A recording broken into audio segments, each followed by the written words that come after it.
This is a download from BBC Learning English. To find out more, visit our website.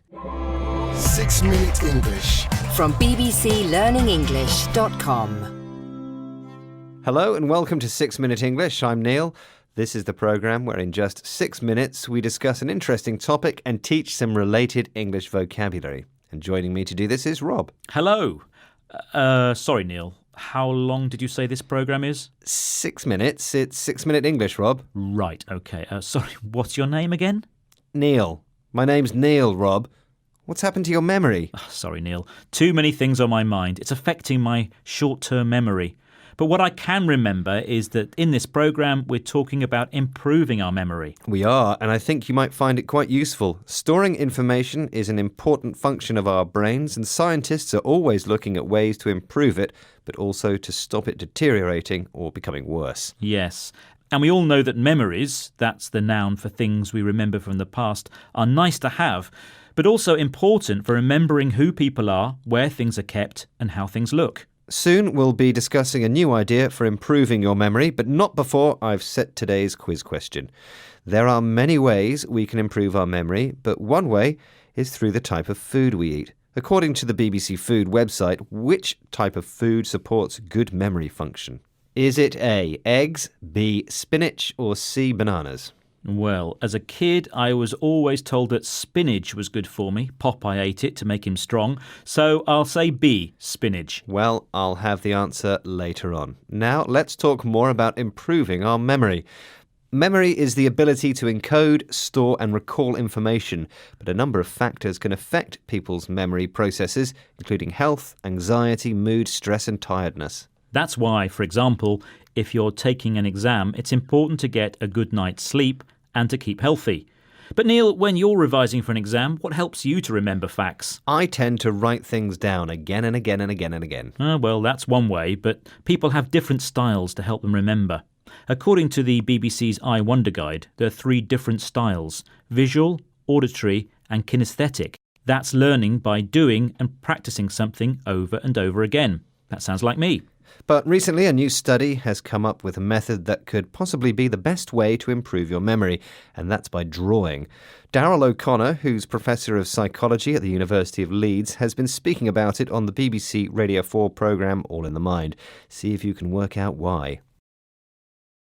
The authors certainly argue that one of the things that happens is by drawing these particular objects, that it leads to this increased contextual representation of the object in one's mind. It makes a lot of intuitive sense, the idea that if you have encoded something in a greater level of detail, it's likely you're more likely to remember it.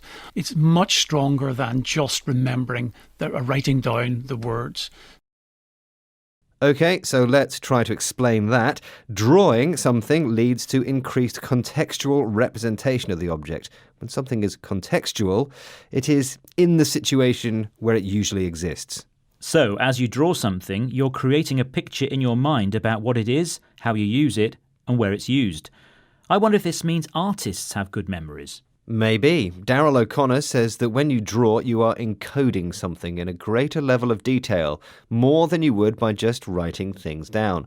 Encoding is changing information into a form that can be stored and later recalled. That's because, as you draw, you're thinking about different aspects of the object. He says it makes intuitive sense. Intuitive means it's based on feelings rather than facts or proof, so you just feel it's the best thing to do. Of course, this is just one more way to improve your memory. I have also heard that doing crossword puzzles and Sudoku can help, especially when you're older. Yes, as we get older, we can often have more difficulty retrieving information from our memory. And people with Alzheimer's find it very difficult to encode information. So any way to keep our memory working is a good thing. Basically, we need brain training. Brain training and eating the right food, Rob. You might remember that earlier I asked you, according to the BBC Food website, which type of food supports good memory function. Is it A, eggs, B, spinach, or C, bananas? And Rob, you said?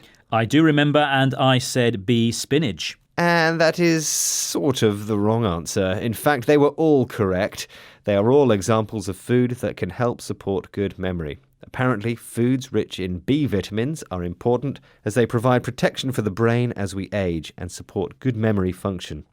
I think it's time to change my diet. Now on to the vocabulary we looked at in this programme. So today we've been talking about our memory. We use our memory to remember things, and memories is the noun for things we remember from the past. Then we discussed a learning style known as kinesthetic. That is, learning by doing and practicing something over and over again.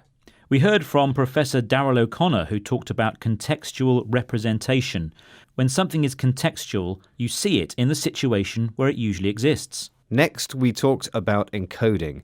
That is, changing information into a form that can be stored and later recalled. And we mentioned intuitive sense. Having an intuitive sense means doing something based on feelings rather than facts or proof. So you just feel it's the best thing to do. And finally, we mentioned Alzheimer's, a disease affecting the brain that makes it difficult to remember things, and it gets worse as you get older. Well, there are lots of new words to remember there, but that's all for this programme. Don't forget to visit us on Facebook, Twitter, Instagram and YouTube, and our website bbclearningenglish.com. Bye for now. Goodbye. 6 Minute English. From the BBC.